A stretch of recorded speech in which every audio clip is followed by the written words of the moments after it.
Hey, vinyl community. Jason here. Hope everyone's doing well. Friday evening. Just getting the funk on down here, you know what I'm saying? It's been a while. I did a video. Vinyl finds. First vinyl finds 2022. I got a big stack. Been doing a lot of local stuff. Haven't mind too much stuff online. I got some stragglers from last year. You know, the whole nine. Yeah, still got a ton of records here. I didn't count them, but I don't know, 25 or so. So I might start getting through them. I'm gonna kick it off here with some the helper for tonight, as Dean Grandma's handbag would say: Gun Whale, Surfbird, Golden Ale. Is that Gun Whale? Gun Whale. Yep. Yeah, a brewery I haven't been able to go to. I mean, there's a brewery I used to love to go to.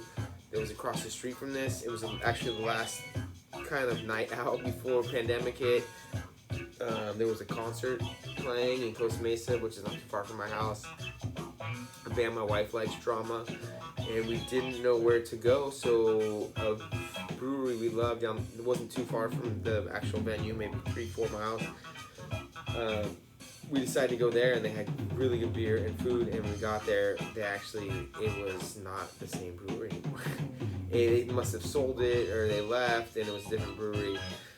That's not this brewery, but this brewery was across the street, and so I always vowed, and my friend lives close, and he always said this is really good beer. They did really good beers. So I'm like, oh, I'm going to go there soon, and then the pandemic hit, so I haven't been. But I did see this at Bevmo today, so first time I'm having it. It's a little bit bitter, more bitter than I thought, but still good. Anyways, I talked so much about beer. Let's talk about records. This is what we listen to. Azimuth. This is the original on Polydor. This was a huge purchase for me. Bought it maybe in December. And wasn't really... I only have a few 7-inch EPs, and this is I think my second Brazilian one, but Brazil was like a treasure trove of like EPs. These like 7-inch 33 RPM EPs, like 2 songs each side, and the price on Discogs was just like unbelievable.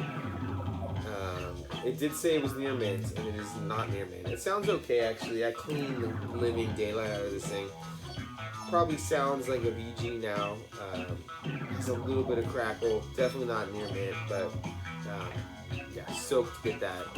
And I'm not a huge Azimuth person, but this one and then the one with the white cover, they did like right around this time, early 70s. It's insanely good. That one's expensive too. This was not cheap, but so yeah, Azimuth. Yeah, so I got a couple. I'm gonna start probably with stuff. Trying to buy more stuff locally. And I did get a couple good little waves. It's been just tough, man. Like recently, just you're hitting people up, they're not really hitting you back.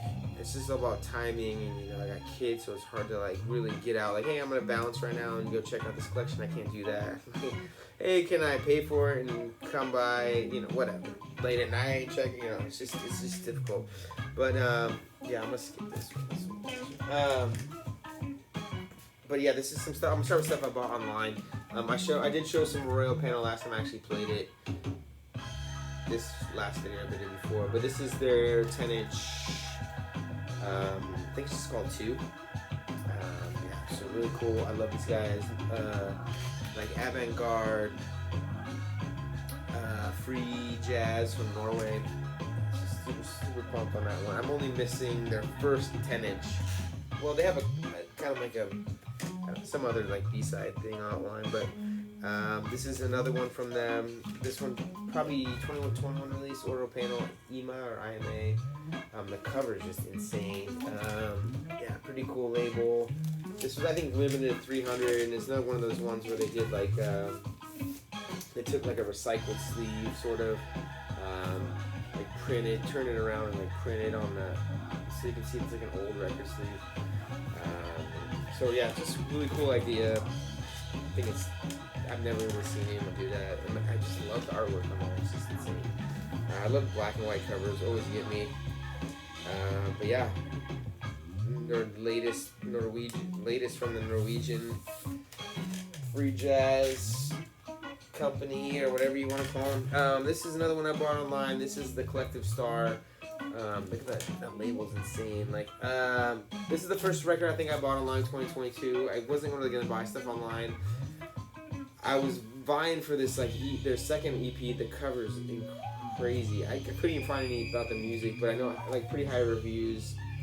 I didn't win that. It was a long story. Like, my friend was here. It was hard to pay attention, but I actually, like, the bit timed out. But this is their first album. And I just put, like, a really low offer on Discogs, and they accepted it, so I ended up, I guess, having to pull the trigger.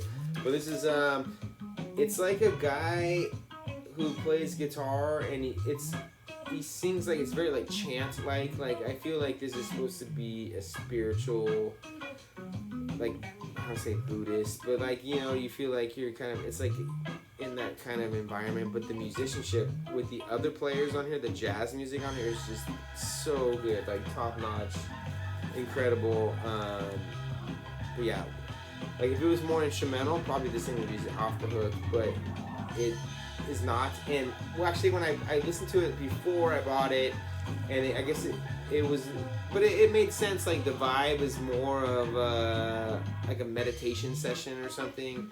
So I got the vocals. It kind of made sense. It was kind of, I would say it was like chanting, but it's kind of in that vibe. But actually, when I played it on vinyl, it didn't really bother me, or didn't really. It kind of worked more, I guess. But I really love the cover. It's a good purchase. Private press from I don't even know where, but it's a cool one. This is Micaiah McCraven, Deciphering the Message. This is his newest on Blue Note. Let me flip this real quick.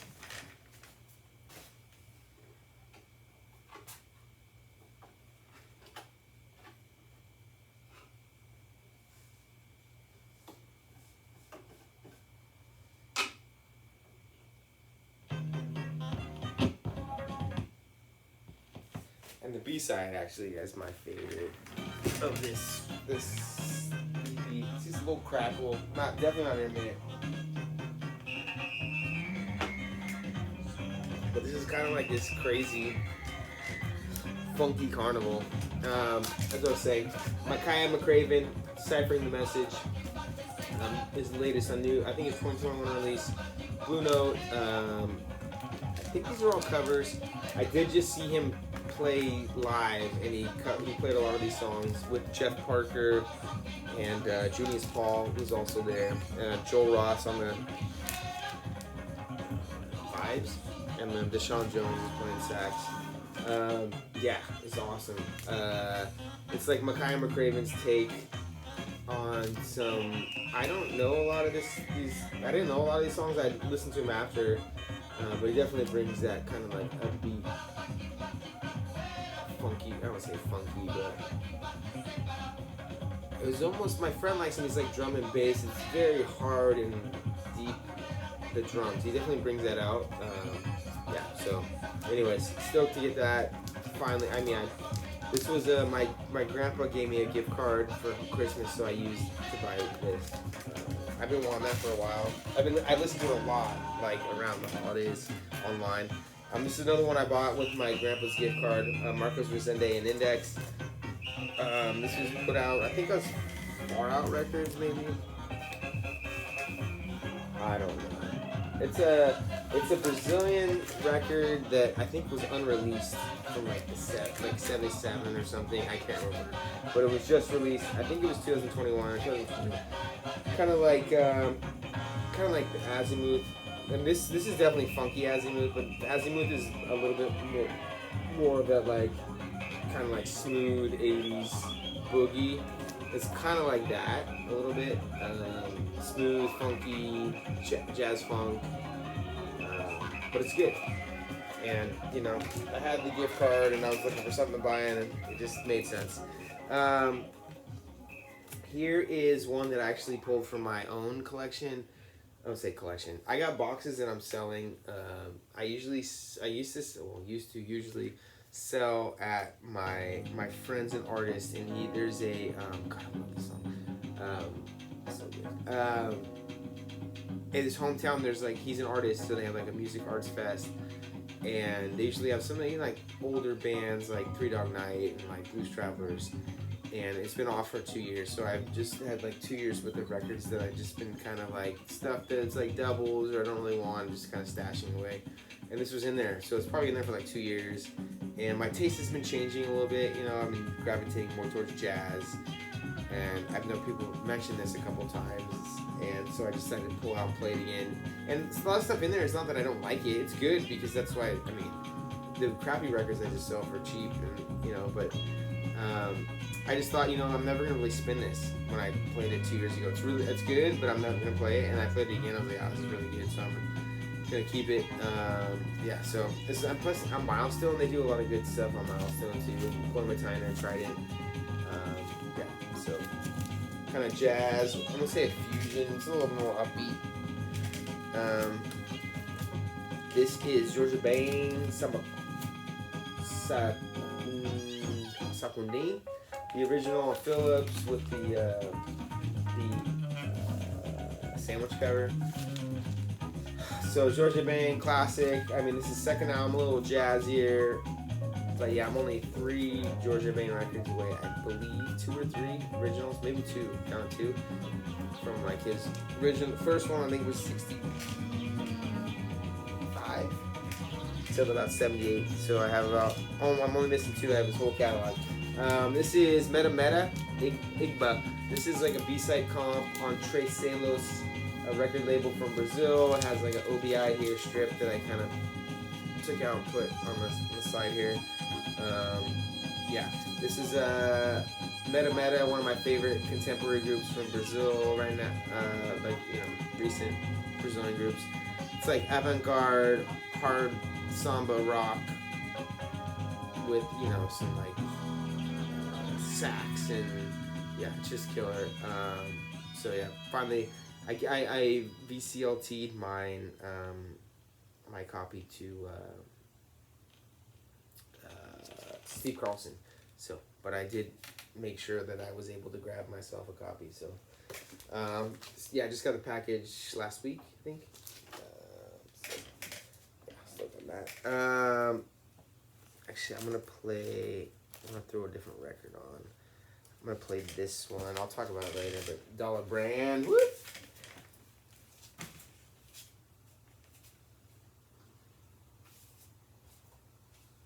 It's Azimuth on Polydor.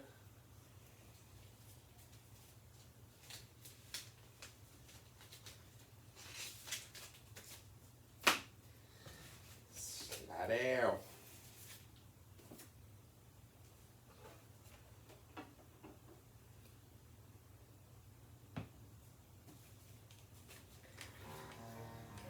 All right. So where was I? Talk about that one later. Done well. This is another record I got from that same package. This is Tiago França, Sambanzo, another release on Tyrannosaurus. Yeah, this is probably like my most anticipated release of 2021.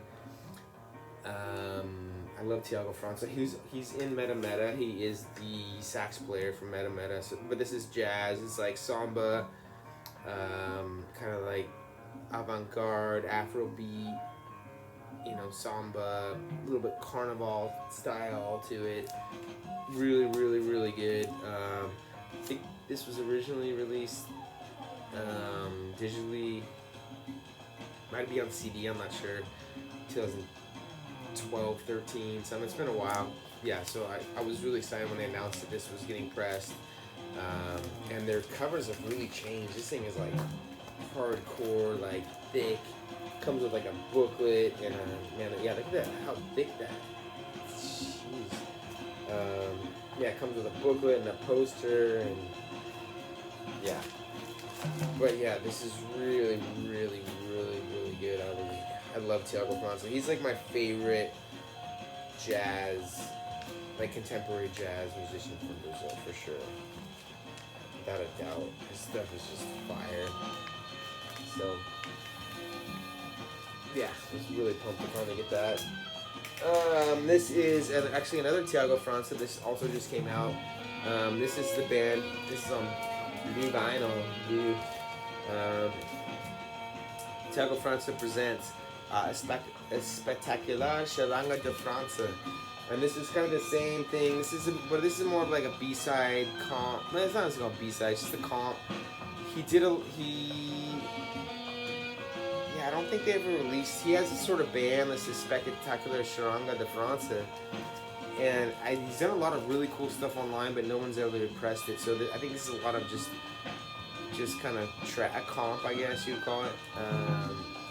But this one it's like kind of that same vein, like Brazilian samba, jazz, jazz funk a little bit, but it's more, I would say it's a little heavier, like carnival, traditional samba kind of stuff. But yeah, this just came in the mail. I haven't even listened to it. I've listened to it online, but I haven't listened to vinyl yet. So I think that completes my Thiago França, the stuff that's on vinyl. So yeah, so I got this online. This is some stuff I got locally. I got this at a garage sale. I had luck one day hitting up a garage sale, two garage sales. I emailed a bunch of people locally, and one person responded they had records. So that's kind of my angle now, is because people post that they have records, so everyone's gonna go. But I kind of message people who are like a little bit vague that I think might have records, and if they respond they have records, I show up, which is great because then nobody else knows they have records but me. But anyways, I bought this. This was like a couple bucks. This is a private press,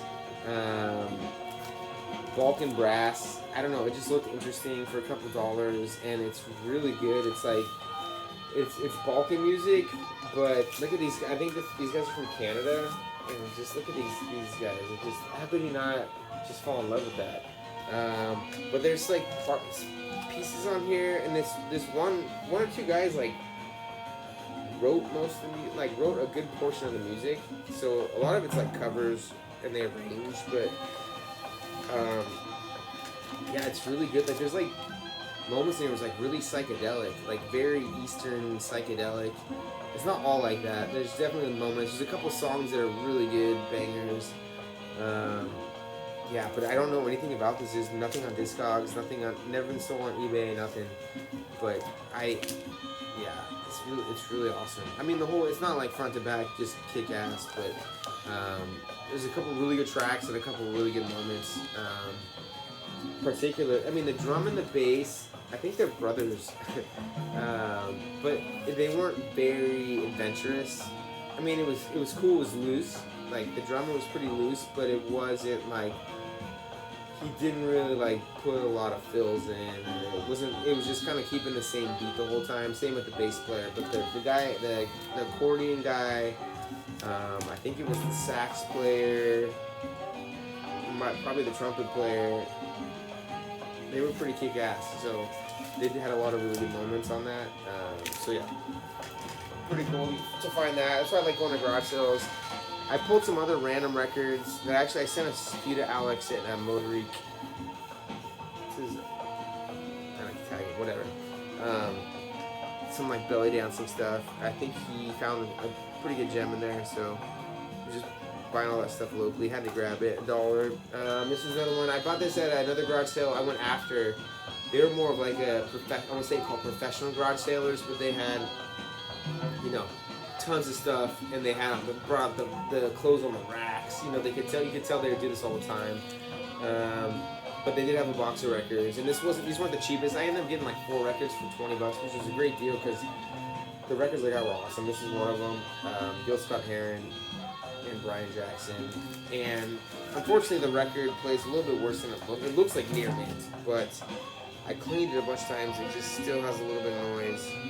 Still good. I mean, I'm being picky. It still plays great for especially like whatever I paid for it, $5.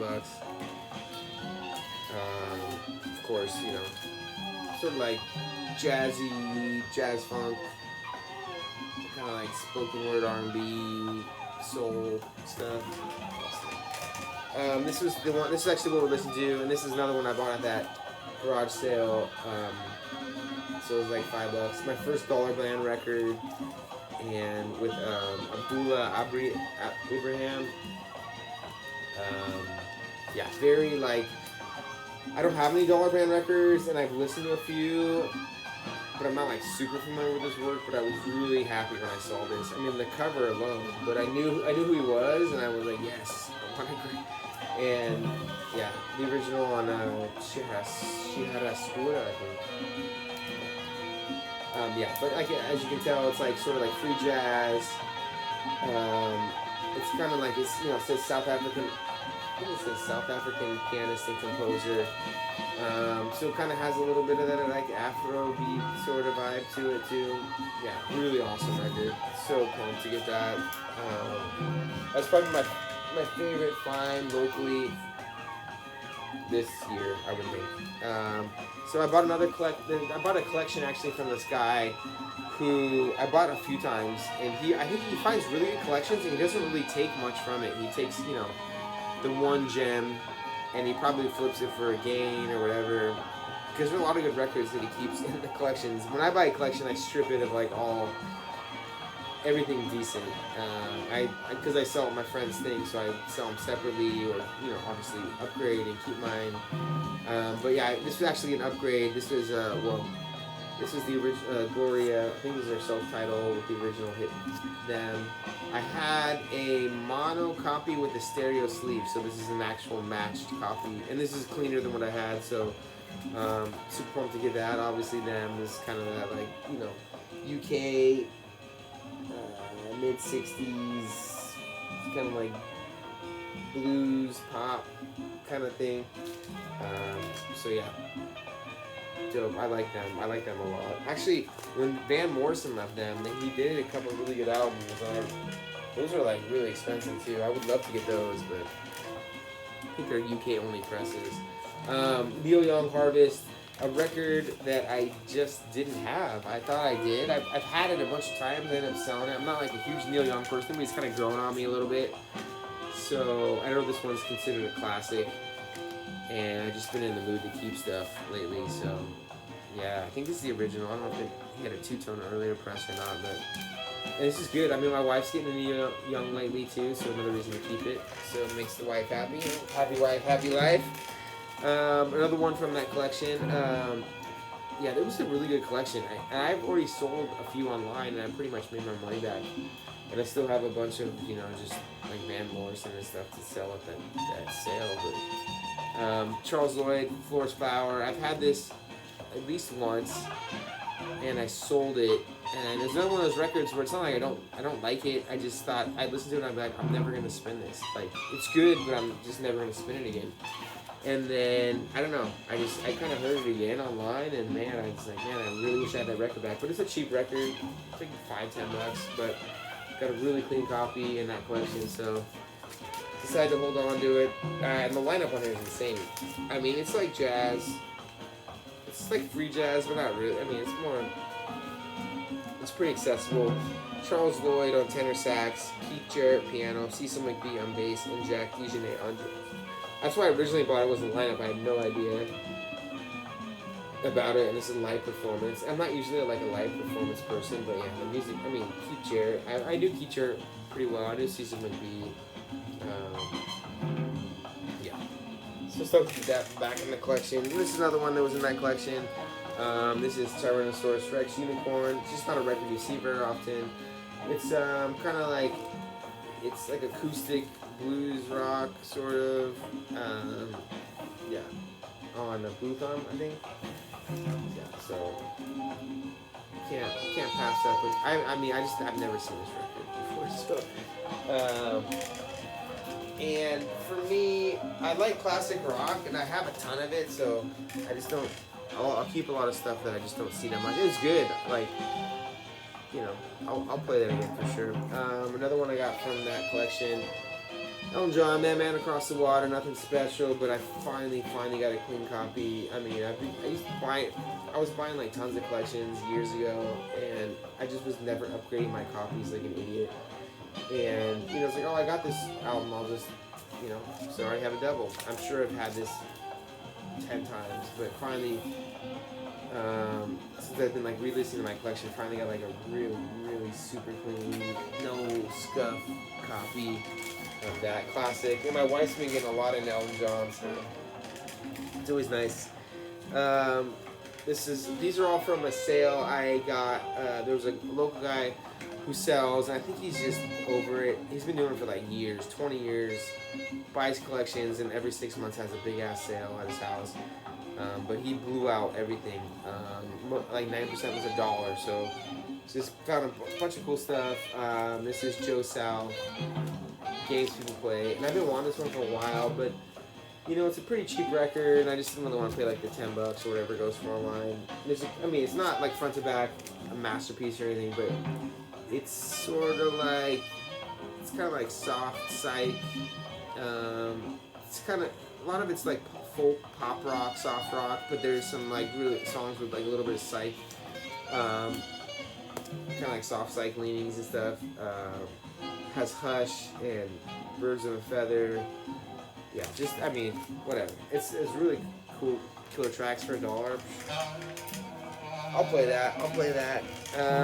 Another one I found, I didn't know nothing about it, but Mother Earth, Living with the Animals, $1 record on Mercury. Really cool, like bluesy, folk, kind of stuff. Like there's a guy and a girl, and the girl's voice is like super raspy, soulful. And the last track on here is just killer. It's like very the last track's like very jazzy. The Kingdom of Heaven, it's within you. Yeah, really, it was an awesome record for $1. I'm gonna buy like not weird, but stuff I've never seen before for sure. This one I actually paid up for. I mean, not paid up, but this was the same sale. I only bought two records. I only bought over $1. This is one of them. Rancid, Out Come the Wolves. It was sealed. I opened it. This is unfortunate. I thought it was. I was hoping it was the original, but it's not. It's some repress on Epitaph. Still, Rancid. This is like a nostalgic album for me. This kind of, when I was in high school, whatever, it kind of got me into a little bit of alternative. Even though I know Time Bomb was a pretty big song on the radio, at least in Southern California. This kind of got me listening more towards a little bit alternative music as opposed to, like what I was listening to back then. Which in high school, I'm trying to remember what that was. I know I used to listen to Belle Biv DeVoe and what's that band?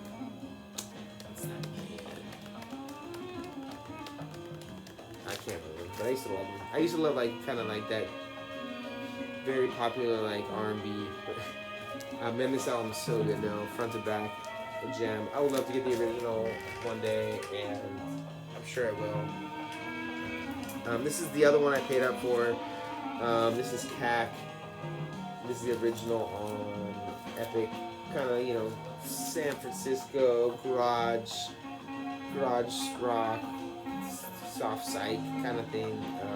This one's pretty rare though. I don't know why they just didn't press a lot. I guess they weren't very popular. I think this is a one and done too. But that sale, the guy, he told me he just wanted to blow stuff out. He wanted to get rid of it. I don't think he's doing any more sales. And a lot of his like more expensive records, I don't think he repriced them for a few years. So I got a pretty sweet deal. I still paid low 3 figures, but this thing goes for this clean copy like this. This thing goes for like a couple $100 at least. So got a sweet price on that. This is another record I got for $1. This is the Yardbirds Little Games. It's a little bit rough for sure. That's why it was $1. Everyone knows Yardbirds. He's not going to be throwing Yardbird records around for $1. It plays okay though. It played better than it looks. I cleaned it up. So yeah, I think this is my second Yardbird record. Obviously, kind of like that blues, classic rock blues. This is a cool one I got, Beaver Krause. I didn't know anything about this. This is Gandharva, and I just went by the cover. I couldn't pass it up for $1. And this is really cool. Actually, I didn't know. I've actually come across their first album, which is like sort of like an early electronic album. I wasn't super into it, and I ended up getting rid of it. But I think this is their third album, and it's like classic rock, but like kind of classic psych, but with like a little bit like classical avant-garde kind of stuff going on. It's really good. Like Eastern, it's very like Eastern leaning. This is the repress on the Burbank label. I'd love to get the original. This is a little bit beat up. I think the sleeve might be cracked in half on the bottom or top. But for $1, man, it was worth it just to discover them. So hopefully I can upgrade in the future. That's really cool. This is another one I ended up getting for $1. This is Richard and Mimi Farina Reflections in Crystal Wind. This is a folk record on Verve, but it's kind of like an Eastern-leaning folk record, a little bit of like psych, very subtle, soft psych kind of stuff. But a really cool record. I had the first one. I enjoyed it. That's why I bought it. I never actually listened to this one, but there's a couple of like pretty killer tracks on here. I don't have too many folk records, but stuff that's like a little bit off the beaten path folk, for sure I'll pick that up. And this is the last kind of stuff is a collection that my coworker gave to me. It was his dad's. I think he passed away, I don't know, maybe during COVID sometime. And he knew I collected, so he hit me up, which was really kind, and he just gave me the collection. So yeah, these are the few I got from there, grabbed from there. This is Living Legends, Sunhouse, Skip James, Bakaka White, and Big Joe Williams in the Shrink, Folkways. Yeah, so it was really nice. And the collection was pretty cool. He had like a lot of like early rock, like, you know, Johnny Cash, Elvis, Richie Valens, kind of the early rock and roll kind of stuff, like Bats Domino. So there were some cool pieces in there for sure. Little Richard was a little beat up, otherwise I probably would have kept it. I don't know, that Little Richard, that first album on Specialty, I just recorded really low. It just sounds really, really low. I don't know if I just had a bad copy, but I just couldn't take it. And it was a little bit noisy. But anyways, blues record. I don't have a lot of blues, which is great to add some blues. This is one, Ruth Brown, kind of this rock and roll, I think. And it's really cool on the Black Atlantic. I don't really have many on that old Black Atlantic label. Same thing, kind of like early rock and roll, but it's more like R&B. But yeah, something about it, I just really enjoyed it. And it's cool, these covers are cool, these old Atlantic. They're like really heavy duty, shiny, like prestige. I wish they would have kind of kept that quality. And last but not least, same kind of thing. Laverne Baker, Blues and Ballads, on that Black Atlantic label. Another kind of like old R&B. It's not rock, yeah, I would say rock and roll, but a little more like more R&B. Yeah, so another one I didn't know these, which is another thing I like collecting locally. I just have no idea what I'm gonna find, and part of the fun for me in vinyl collecting is discovering new music. So, you know, buying online is great and you get what you want, but sometimes you just don't get a lot of discoveries, which is nice about buying local. So, yeah. So I got more stuff in the back I need to clean from a record store I went to. So I'm sure I'll do another video, but thanks everyone for listening in. I hope everyone's doing well and has a great 2022 March, and may the vinyl gods bless you.